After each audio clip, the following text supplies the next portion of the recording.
جبر سقای افسالا و بارینا باران زور و درنگ هاتن آورز بهاره برهم هنگوینی الهرما کردستان اخصیت مترسیه دا و کم برهم اینانا هنگوینی ده افسالا دا.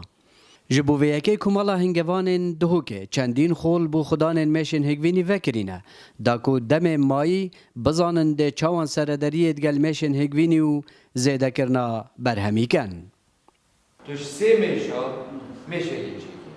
ولی بشرط که وقتی تو بیتاری دینه داری تأکید که کشاجن سرنینه. افسالا سقا فرق بوده یعنی احتمالا بری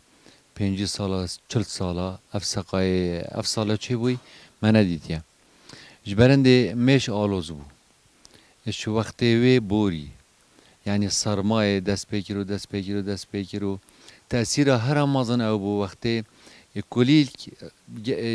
هات داره دی هنگوینی افراز کردن آن دی این تدری دا بارانه کتن و کلیکی شدن میش برسی یعنی میش ما برسی او آلوز بو جبرنده از پیش بینید که اف سال دی هنگوینی ما گلکی کیم بتون میشد میجت لاواز بن اجبلی شارزایی و بسپوریا خدان میشن هنگوینی لگوندا و دیسان سر پروژین هنگوینی گرنگه ادوار زانستی دا بزانن ده چاوان میشام خدان کنو ده چاوان سال بو ساله برهم برف باشتر چید سبارت اوه خولا بما هاتیه وگرن